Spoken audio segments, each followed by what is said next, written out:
క్రీస్తు యేసునందు మనలను అతి మిక్కిలిగా ప్రేమించుచున్నటువంటి మన పరమ తండ్రికి మహిమయు ఘనతయు కలుగును గాక. ఆమేన్. సజీవులకులో ఉంచిన ఆ త్రియేక దేవునికి క్రైస్తవ జనాంగమైన మనమందరం కూడా ఎంతగా కృతజ్ఞతాస్తుతులు చెల్లిస్తూ ఉన్నాము. క్రీస్తుని కేంద్ర బిందువుగా కలిగి ఎంతమంది ఈ లోకంలో బ్రతుకుచూ ఉన్నారు. ఆయన చిత్తానుసారంగా మన ఎడల దేవుని యొక్క చిత్తము ప్రణాళిక మనము నెరవేర్చుచూ ఉన్నామా? స్వచిత్తాన్ని అనుసరించి ఈ లోకంలో మనము స్వార్థపరులుగా బ్రతుకుతూ ఉన్నామా? ఈ దినము చూడక ఎంతో మంది కాలగతులై ఉన్నారు. సజీవు లెక్కలో ఉన్నామంటే దేవుని యొక్క ఉచితమైన కృపా కాపుదల మాత్రమే. దేవుని హృదయాన్ని గెలుచుకున్నటువంటి కీర్తనకారుడు 103వ సంకీర్తన 2వ వచనంలో, నా ప్రాణమా యెహోవాను సన్నుతించుము, ఆయన చేసిన ఉపకారములలో దేనిని మరువకుము. 116వ సంకీర్తనలో 11వ వచనంలో, పరమ తండ్రి నాకు చేసినటువంటి ఉపకారములకై నేనేమి చెల్లింతును అంటూ ఉన్నాడు. విరిగి నలిగిన మనస్సే దేవాతి దేవునికి ఇష్టమైన బలి అర్పణ. పరమ తండ్రికి యాజకత్వం చేసినటువంటి మెల్కీసెదకు, షాలేము రాజైనటువంటి మెల్కీసెదకు సర్వోన్నతుడికి యాజకత్వము చేస్తూ అబ్రహామును బట్టి ఈ విధంగా ఆయన గణపరుస్తూ ఉన్నాడు పరమ తండ్రిని. ఆదికాండము 14వ అధ్యాయము 18వ వచనం 19వ వచనం చదువుకుందాం. మరియు షాలేము రాజైన మెల్కీసెదకు రొట్టెను ద్రాక్ష రసమును తీసుకుని వచ్చెను. అతడు సర్వోన్నతుడుకు దేవునికి యాజకుడు. అప్పుడు అతడు అబ్రహామును ఆశీర్వదించి, ఆకాశమునకు భూమికిని సృష్టికర్తయును సర్వోన్నతుడైన దేవుని వలన అబ్రాము ఆశీర్వదింపబడును గాక అనియు. ఆకాశానికి భూమికి సృష్టికర్త అయినటువంటి సర్వోన్నతుడి ద్వారా అబ్రాము ఆశీర్వదింపబడును గాక. ఆశీర్వాదానికి కర్త, సృష్టికర్తకు యాజకత్వాన్ని చేసేటటువంటి మెల్కీసెదకు గణపరుస్తూ ఉన్నాడు.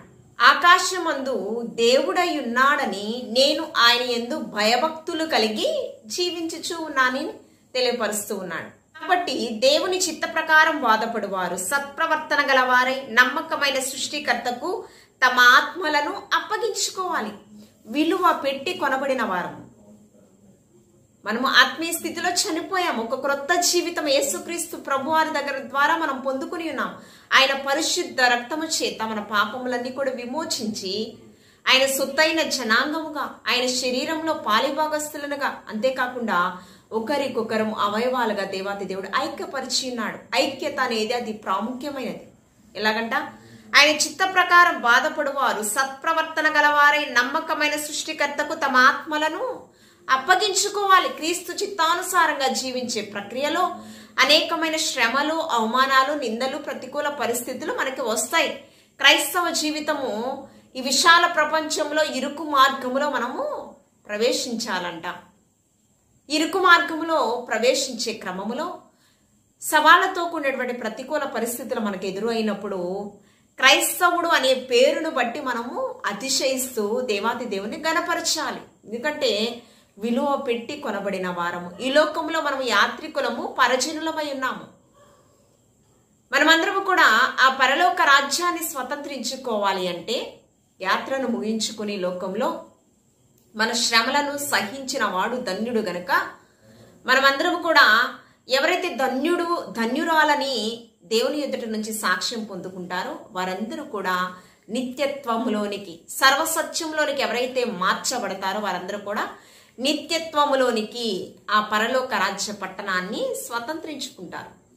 పాపపు స్థితినంతా కూడా పరిశుద్ధ రక్తం చేత కడిగి మనల్ని విమోచించుకుని ఉన్నాడు. ఏమిచ్చినా ఆయన రుణాన్ని మనం తీర్చుకోలేము. సౌలు రాజుతో సమూయేలు ప్రవక్త చేత పరమ తండ్రి హెచ్చరిస్తూ ఉన్నాడు. దేవాతి దేవునికి బలులు అర్పించుట శ్రేష్టమా, ఆయన ఆజ్ఞలను వినుట శ్రేష్టమా? సమూయేలు చేత అభిషేకింపబడి అమాలేకులందరినీ కూడా నిర్మూలనం చేయమని దేవాతి దేవుడు ఒక ఆజ్ఞ ఇస్తే స్వచిత్తాన్ని అవలంబించి మనుష్యుల ఎదుట తన్ను తాను గణపరుచుకుంటూ ఉన్నాడు. అప్పుడు పరమ తండ్రి చాలా వేదన చెందుతూ, రాజుగా అభిషేకించినందుకు నేను చాలా పశ్చాత్తాపపడుచూ ఉన్నాను అని. అప్పుడు సమూయేలు వచ్చి, నీవు పరమ తండ్రి చెప్పిందేంటి, నువ్వు చేసిందేంటి అంటే అతను అంటూ ఉన్నాడు, దేవాతి దేవునికి బలులు అర్పించడానికి అమాలేకుల గొర్రెల మేకల మందను నేను తీసుకుని వచ్చానంటూ ఉన్నాడు. ప్రవక్త ద్వారా హెచ్చరిస్తూ ఉన్నాడు. దేవుని యొక్క ఆజ్ఞలను గైకొనుట శ్రేష్టమా, బలులర్పించుట శ్రేష్టమా? ఆయన చిత్తానుసారంగా జీవించుటయే శ్రేష్టము. హోషేయ ప్రవక్త ద్వారా పరమ తండ్రి ఎంతగానో బాధపడుతూ హెచ్చరిస్తూ ఉన్నాడు ఇశ్రాయేలు జనాంగం గురించి. హోషేయ ప్రవక్త ఆ ఇజ్రాయేలు ప్రజలను బట్టి పరమ తండ్రి ఏ విధంగా బాధపడుచూ ఉన్నాడు, నేడు క్రైస్తవ ప్రపంచమైనటువంటి మనల్ని బట్టి కూడా దేవాతి దేవుడు ఆ విధంగానే బాధపడుచూ ఉన్నాడు. హోషేయ గ్రంథము 7వ అధ్యాయము 8వ అధ్యాయం 14వ వచనంలో, ఇజ్రాయేలు వారు తమకే నగరాలను కట్టించుకుని తమ సృష్టికర్తను మరచి ఉన్నారు. ఎవరిని మర్చిపోయారు? సృష్టిలో ఉన్న సమస్తాన్ని ఇచ్చిన దేవాతి దేవునంట మరిచిపోయి వారు బ్రతుకుతూ ఉన్నారంట. ఇజ్రాయేలు ప్రజలు ఎంతగా దేవాతి దేవుని యొక్క ఆశీర్వాదాలు పొందుకున్నారండి. నిత్య కాపుదల వారికి తోడుగా ఉందండి. ఆకాశపు నుంచి మన్నాను తిన్నారు. అంతేకాకుండా ఆ ఇజ్రాయేలు ప్రజలు వారి యొక్క అవిశ్వాసానికి అరణ్య మార్గములో 40 సంవత్సరాలు శోధింపబడినప్పుడు నిత్య కాపుదల దేవాతి దేవుడు పగలు మేఘస్తంభమై రాత్రి అగ్నిస్తంభం నిత్య కాపుదల ఇజ్రాయేలు జనాంగానికి తోడుగా ఉంది. కానీ క్షయమైన ఆహారం కొరకు అనేక మార్లు సేవకులను దూషించారు. అంతేకాకుండా పరమ తండ్రిని కూడా దూషించడం, సొనగడం జరిగింది.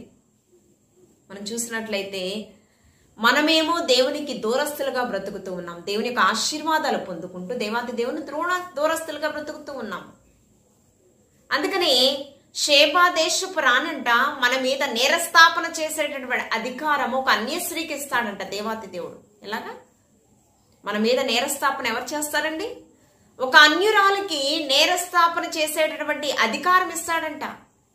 జ్ఞానాన్ని ఆశించినటువంటి జ్ఞానిటువంటి సలోమాను గారి దగ్గర నుంచి ఆ పరలోక సంబంధమైన జ్ఞానాన్ని పొందుకోవాలని షేబా దేశపు రాణి, ఒక అన్యురాలు, ధన్యుడైనటువంటి జ్ఞానిటువంటి సలోమాను గారిని ఆశ్రయించింది. ఆ జ్ఞానాన్ని తెలుసుకోవడానికి తను ఎంతగానో ఆశతో వచ్చింది రాజు దగ్గరికి. ఆమెకున్నటువంటి ఆ జ్ఞానాన్ని సంపాదించుకునేటటువంటి ఆ తృష్ణ తపనను చూసి దేవాతి దేవుడు ఆమెను బట్టి ఏమని చెప్తూ ఉన్నాడు? షేబా దేశపు రాణంట ఈ తరము వారి మీద నేరస్థాపన చేసేటటువంటి తీర్పరిగా ఉందంట ఆమె. అంతేకాకుండా నోవాహు కూడా భూమి మీద నివసించే ప్రతి ఒక్క మానవుడి మీద నేరస్థాపన చేసేటటువంటి ఒక తీర్పరిగా ఉన్నాడు. ఎందుకు? నోవాహు కాలంలో ప్రజలందరూ అవిధేయతగా బ్రతుకుతున్నప్పుడు నోవాహు కుటుంబం మాత్రమే దేవునితో నడిచిన కుటుంబము. అంతేకాకుండా దేవుని యొక్క మాటకు లోబడిన కుటుంబము, పరమ తండ్రి ఎందలి భయభక్తులు కలిగి జీవించినటువంటి కుటుంబము. భయభక్తులు కలిగి ఎవరైతే జీవిస్తారో వారిని ఎలా దీవిస్తాడంట? 1000 తరముల వరకు దేవాతి దేవుడు వారి కుటుంబాన్ని ఆశీర్వదిస్తానని దేవాతి దేవుడు వాగ్దానం ఇచ్చాడు. మనుష్యులేమో దేవుని యొక్క మాటకు లోబడటం లేదు. అనేక మార్లు ప్రవక్తల ద్వారా హెచ్చరించాడు ఇశ్రాయేలు ప్రజలు. నేడు కడవరి దినాలలో క్రైస్తవ ప్రపంచమైన మనతో కూడా దేవాతి దేవుడు సమయమందు అసమయమందు వాక్యముతో మనతో మాట్లాడుచూ ఉన్నాడు, హెచ్చరిస్తూ ఉన్నాడు. 5వ అధ్యాయం ఎఫెసీయులకు రాసిన పత్రికలో ఆ 23-24 వచనాలలో ఉదక స్నానం చేయబడుతూ ఉండాలి. ఎందుకంటే అపవాది ఎవరిని మృంగుదుమా అని గర్జించు సింహం వలె దేవుని యొక్క సన్నిధి నుంచి ఎవరిని దూరపరచాలని శతవిధాల ప్రయత్నిస్తూ ఉంటుంది. మరి అపవాది బంధకముల నుంచి జయించే శక్తి మనకి సర్వాంగ కవచమైనటువంటి దేవుని యొక్క వాక్యమునకు ఉంది. అందుకని మనం ఏం చేయాలి? వాక్యముతో ఉదక స్నానం చేయబడుతూ మనల్ని మనము ప్రతిదినము కూడా పవిత్రపరుచుకుంటూ పరిశుద్ధపరుచుకుంటూ సర్వసత్యములోనికి మార్చబడుతూ ఉండాలి. ప్రకటన గ్రంథంలో అపోస్తలుడైనటువంటి యోహాను ద్వారా మనల్ని హెచ్చరిస్తూ ఉన్నాడు. 22వ అధ్యాయం 11వ వచనం నుంచి చూసినట్లయితే, అన్యాయస్తుడు అన్యాయస్తుడుగానే ఉండనిమ్ము, నీతిమంతుడు నీతిమంతుడుగానే ఉండనిమ్ము, పరిశుద్ధుడు పరిశుద్ధుడుగానే ఉండనిమ్ము, నేను త్వరగా రాబోచు ఉన్నాను, ఎవరి క్రియలకు తగిన జీతమును వారికి ఇచ్చుట కొరకు. మీరు నన్ను స్తుతించకపోతే ఏమి నన్ను స్తుతిస్తాయో దేవాతి దేవుడు సృష్టితో మనకి బుద్ధి చెప్పుతూ ఉన్నాడు. అనేక విషయాలు మనకు దృష్టాంతంగా బయలుపరుచుతూ ఉన్నాడు పరమ తండ్రి. చూడండి, పరిశుద్ధ గ్రంథంలో మనం చూసినట్లయితే మనుష్యులు సృష్టికర్తను మరచిపోయి పరమ తండ్రి త్రియేక దేవుడు మనకు చేసినటువంటి మేళ్లను మరచిపోయి ఇష్టానుసారంగా బ్రతుకుతూ ఉన్నారు. అజ్ఞాన కాలంలో దేవాతి దేవుడు చూసి చూడనట్లు విడిచిపెట్టాడు. కానీ ఇప్పుడు అందరూ అంతటా మారు మనస్సు పొందాలి. ఏ ఒక్క ఆత్మ నశించడానికి ఇష్టం లేదు. ఎందుకంటే విలువ పెట్టి కొనబడిన వారు మనం దేవుని సొత్తు. ఇష్టానుసారంగా మనం జీవించడానికి వీలు లేదు. చూడండి, రోమిలికి రాసిన పత్రికలలో 14 సంఘమును స్థాపించినటువంటి అపోస్తలుడైన పౌలు గారు హెచ్చరిస్తూ ఉన్నారు. రోమా సంఘాన్ని కడవరి దినాలలో మనందరినీ కూడా హెచ్చరిస్తూ ఉన్నాడు. మొదటి అధ్యాయం 25వ వచనంలో, అట్టివారు దేవుని సత్యమును అసత్యమునకు మార్చి ఏంటండి సత్యవర్తనుడైన యేసుక్రీస్తు ప్రభువారు నేనే మార్గము సత్యము జీవం అంటూ ఉన్నాడు. ఈ లోకంలో నీతిమంతుడు లేడు, అందరూ పాపం చేసి. కానీ సత్యవర్తనుడు పరం నుంచి ఈ లోకానికి వచ్చాడు. సత్యమును అసత్యమునకు మార్చి సృష్టికర్తకు ప్రతిగా సృష్టమును పూజించి సేవించిరి. యుగ యుగముల వరకు ఆయన స్తోత్రాహుడై ఉన్నారు. దేన్ని పూజిస్తున్నారంట? సృష్టికర్తను సత్యాన్ని అసత్యంగా మార్చి సృష్టమును, ఈ సృష్టినిచ్చినటువంటి సృష్టికర్తను మర్చిపోయి సృష్టాన్ని పూజించు ఉన్నారంట. కానీ ఈ సృష్టికర్తను ఆయన ఎలా గణపరుచుకుంటాడంటే యుగ యుగములు, రానున్న తరాలు మహిమా ఘనత స్తోత్రములకు ఆయన అర్హుడు. నరపుత్రుడా, మీ హృదయములో విగ్రహములను నిలుపుకొని ఉన్నారని హెచ్చరిస్తూ ఉన్నాడు. దేవుని కంటే అమితంగా దేన్ని ప్రేమించినది కూడా విగ్రహారాధనతోనే సమానం. నా పోలికలో ఉన్న క్రొత్త జీవితమిచ్చిన నన్ను మీరు స్తుతించకపోతే, నాకు కృతజ్ఞత కలిగి లోకంలో మీరు జీవించకపోతే ఎవరు నన్ను స్తుతిస్తారా అనేది మనకి బుద్ధి చెప్పుతూ హెచ్చరికతో కూడినటువంటి వాక్కులు మనకు తెలియపరుస్తూ ఉన్నాడు. యేసుక్రీస్తు ప్రభువారు ఒక దినాన సువార్త ప్రకటిస్తూ ఉన్నప్పుడు, లూకా సువార్త 19వ అధ్యాయంలో మనం చూసినప్పుడు, సువార్త ప్రకటిస్తూ ఉన్నప్పుడు శాస్త్రులు, పరిసయ్యులు, సద్దూకాయులు రాజ్యస్థాపన కొరకు యేసుక్రీస్తు ప్రభువారు సత్య సువార్తను ప్రకటిస్తూ ఉన్నప్పుడు దేవుడు చేసేటటువంటి రక్షణ కార్యమును పాడు చేయడానికి వారు శోధిస్తూ ఉండేవారు. అనేక మార్లు శిష్యులను మీరు గద్దించండి అని వారు చెప్తున్నప్పుడు యేసుక్రీస్తు ప్రభువారు చాలా స్పష్టంగా మాట్లాడుతూ ఉన్నారు. లూకా సువార్త 19వ అధ్యాయము 40వ వచనంలో మనం చూసినట్లయితే, ఆయన వారిని చూచి, వీరు ఊరకుండిన ఎడల ఈ రాళ్ళు కేకలు వేయనని మీతో చెప్పుచున్నాను. నేను ఏంటండి, మీరు ఊరకుండిన ఎడల, ఎవరెను? రాళ్లల్లో జీవాన్ని నింపి రాళ్ళు స్తుతిస్తాయి అని చాలా స్పష్టంగా రోషంగా మాట్లాడుతూ ఉన్నాడు.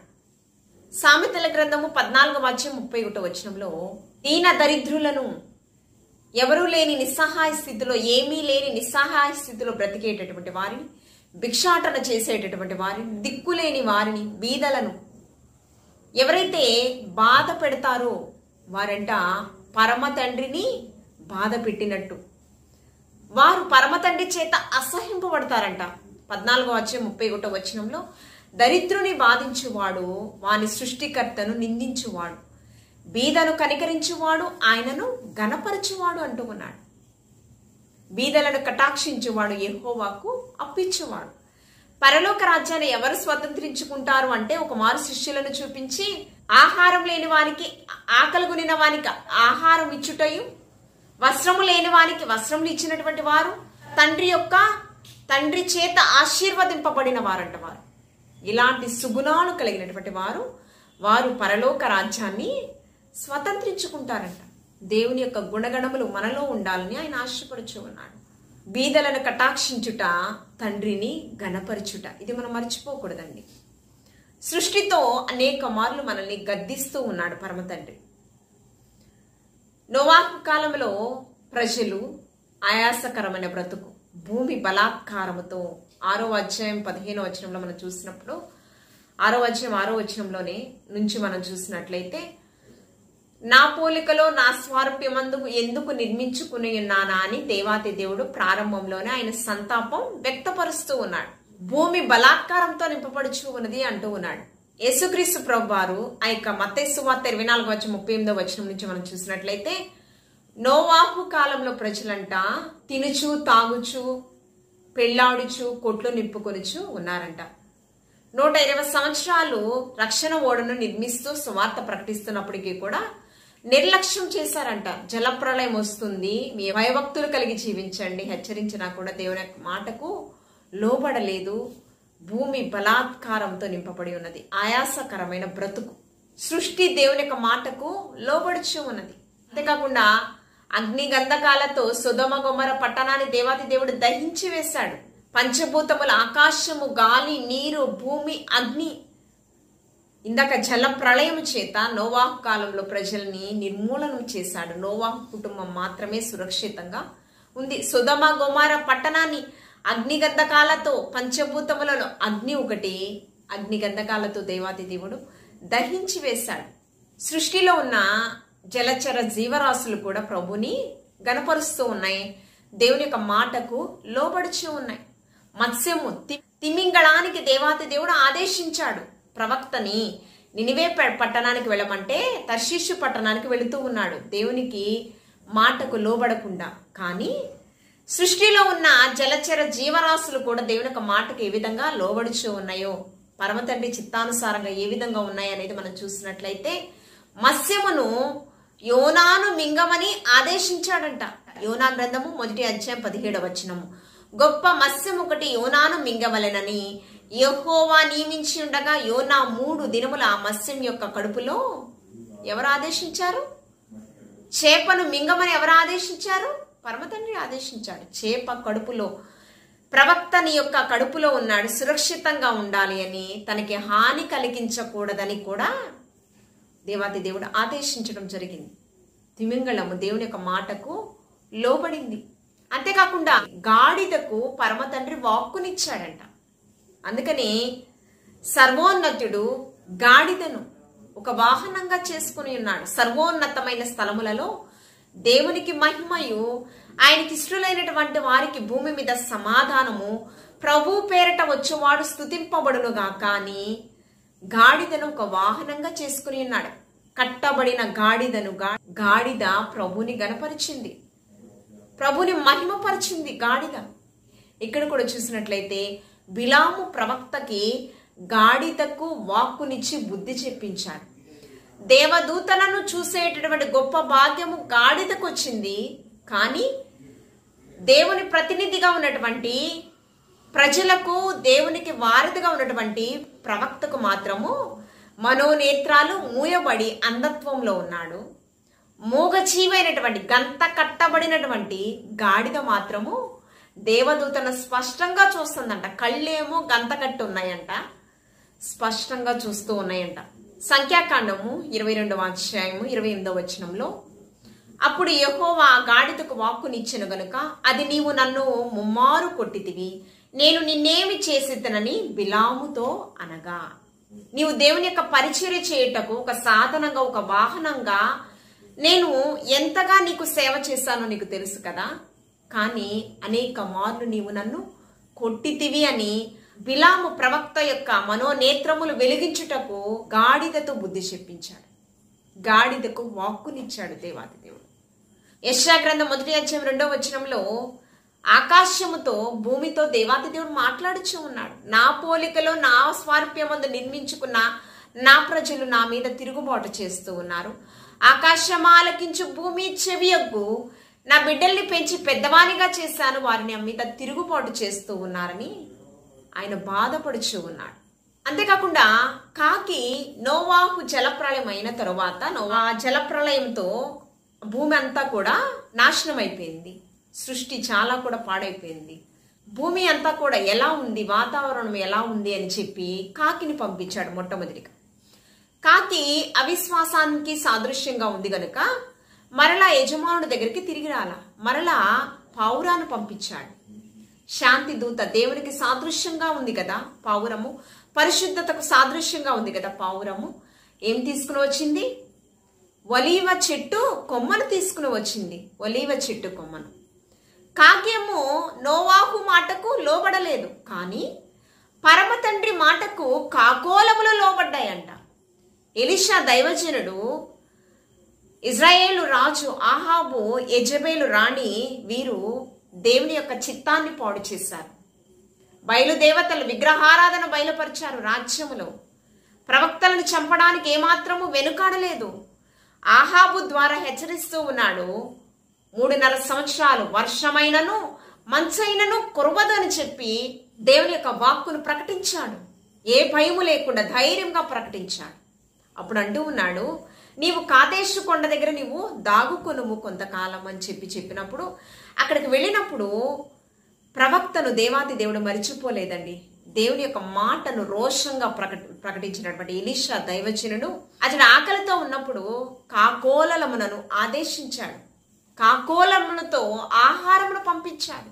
మొదటి రాజుల గ్రంథం 17వ అధ్యాయం 6వ వచనంలో అక్కడ కాకోలములు ఉదయమందు రొట్టెను మాంసమును అస్తమయమందు రొట్టెను మాంసమును అతని యొద్దకు తీసుకొని వచ్చుచూ ఉండెను. అతడు వాగు నీరు త్రాగుచూ ఉండెను. ఏంటంటే అవిధేత అనేటటువంటి కాకి కూడా దేవుని యొక్క మాటకు, కాకోలములు సమూహమే లోబడ్డాయంట దేవుని యొక్క మాటకు. ఎంత గొప్ప ధన్యత అండి. చూడండి, ఇంకా చూద్దాం కొన్ని విషయాలు. అవి మనకి బుద్ధి చెప్పే విధంగా సృష్టి చేత దేవాతి దేవుడు ఏ విధంగా తను తాను మహిమపరుచుకుంటూ మనకి బుద్ధి చెప్పుతూ ఉన్నాడనేది మనం చూద్దాము వాక్యానుసారంగా. సృష్టియే కాదు, మానవుడే కాదు, ఎవరు ప్రభువుని గణపరుస్తూ ఉన్నారు, ఎవరు త్రియేక దేవుని గణపరుస్తూ ఉన్నారు. దేవుని హృదయాన్ని గెలుచుకున్నటువంటి కీర్తనకారుడు 97వ సంకీర్తన 7వ వచనంలో మనం చూసినట్లయితే, వ్యర్థ విగ్రహములను బట్టి అతిశయపడుచు చెక్కిన ప్రతిమలను పూజించు వారందరూ సిగ్గుపడుదురు. సకల దేవతలు ఆయనకి నమస్కారము. ఎవరండి? భూమి మీద ఎంతమంది దేవతలు ఉన్నారు అంతమంది దేవతలు ప్రభుకి నమస్కారము చేయుదురు. ప్రతి మోకాలు ఆయన ఎదుట వంగవలసి ఉన్నది, ప్రతి నాలుక ఆయన్ని స్తుతించవలసి ఉన్నది. అంతేకాదండి, సృష్టి కూడా ప్రభుని గణపరుస్తూ ఉన్నవి, ఆయన చిత్తానికి లోబడుతూ ఉన్నాయి. అంతేకాకుండా సకల దేవతలు ఆయనకి నమస్కారము చేయుచూ ఉన్నవి.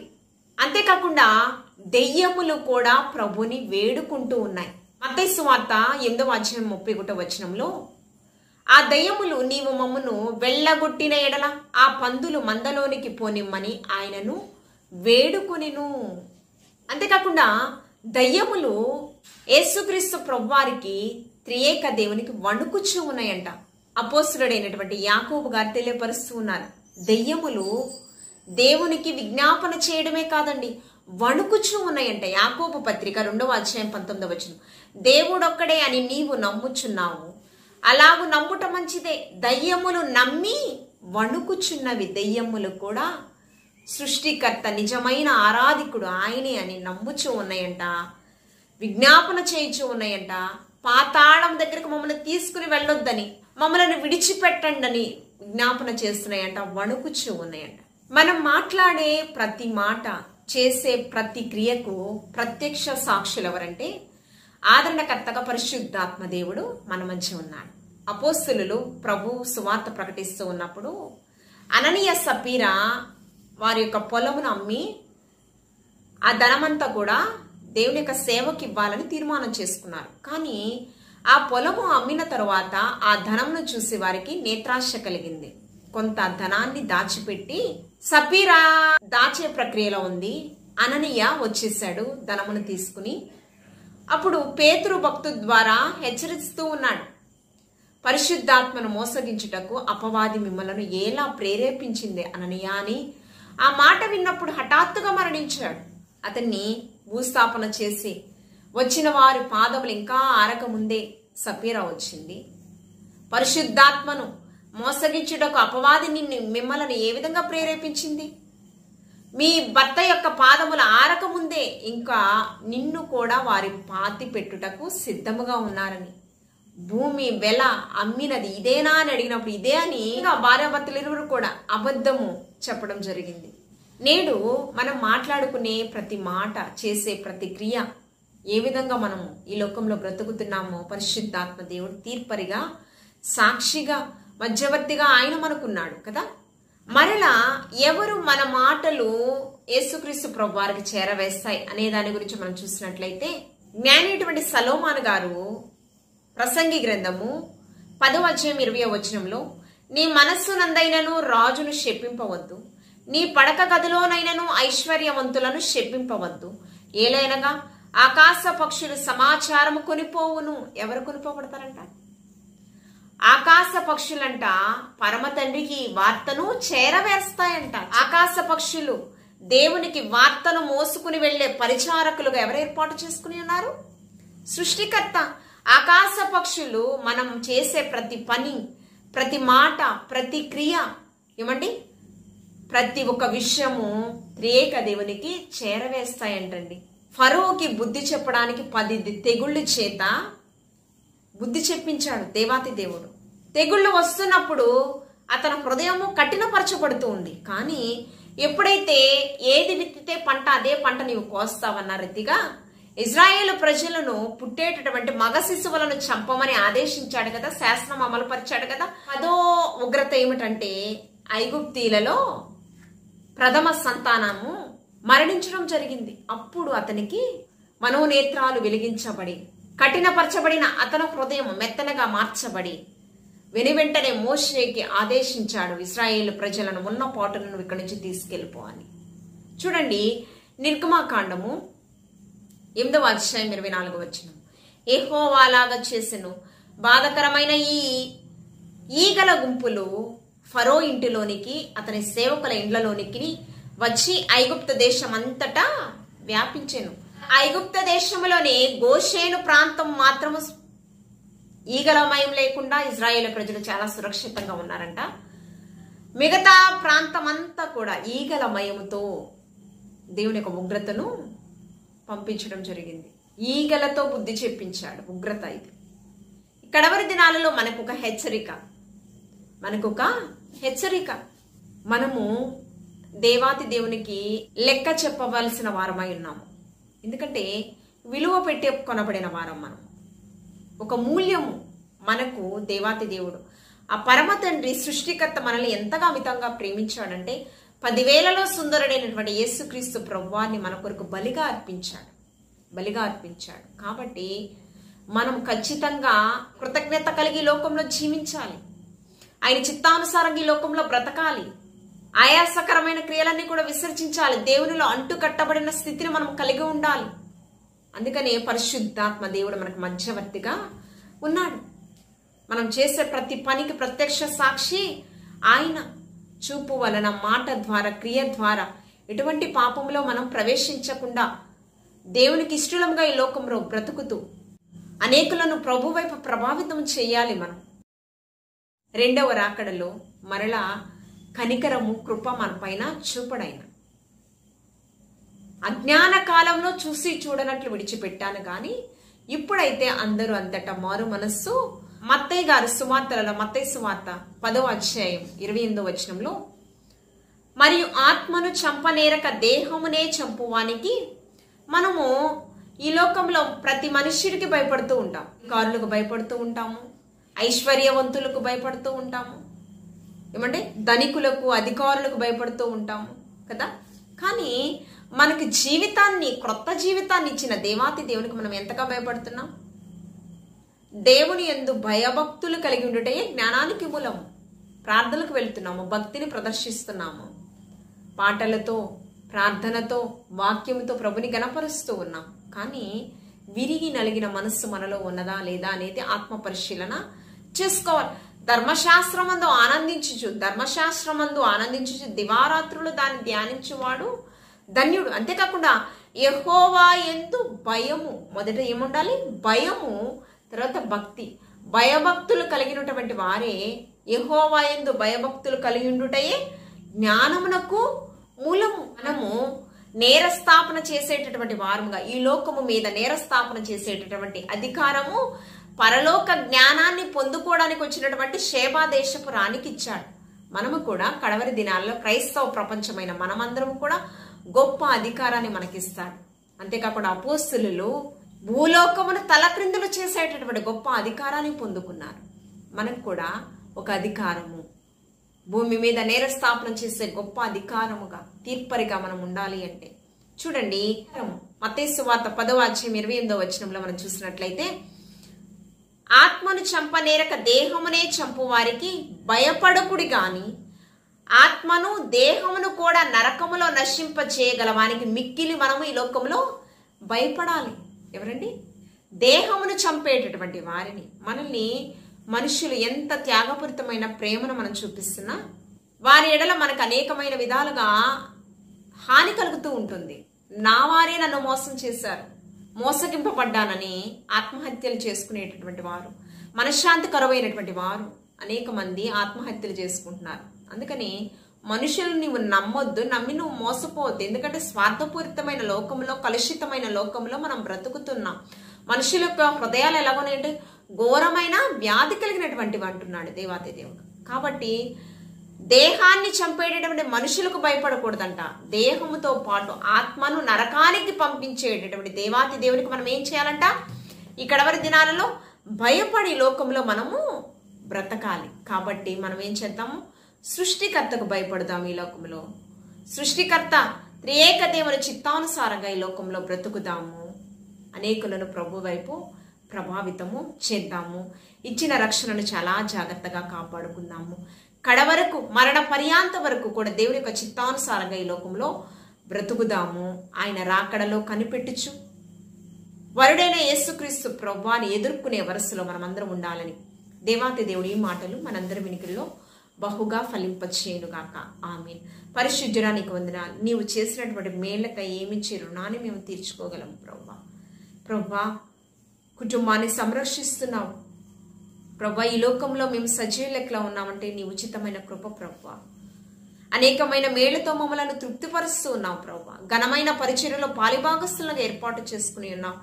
కేవలం నీ ఉచితమైన కృపలను మాత్రమే ప్రభువా నీకు స్తోత్రము. నిత్య రాజ్యానికి వారసులుగా అయ్యేటటువంటి గొప్ప భాగ్యం నాకు మాకు దయచేయమని భయభక్తులు కలిగి లోకంలో జీవిస్తూ శాశ్వతమైన ఆనందానికి, ఆ పరలోక రాజ్యానికి వారసులయ్యేటటువంటి గొప్ప భాగ్యము నాకు మాకు దయచేయమని క్రీస్తు పరిశుద్ధ నామంలో అడిగి వేడుకుని ప్రార్థించుచున్నాము తండ్రి. ఆమేన్. యేసు రక్తమేజ్యం, సిలువ రక్తమేజ్యం. ప్రభు యేసు నామములో మనందరికీ కూడా సంపూర్ణమైన విజయము, క్షేమము, నెమ్మది, సమాధానము కలుగును గాక. ఆమేన్. హృదయపూర్వక వందనాలు తెలియజేస్తున్నాను. దేవాతి దేవుడు మిమ్మల్ని మీ కుటుంబాలను బహుగా దీవించి ఆశీర్వదించును గాక. ఆమేన్.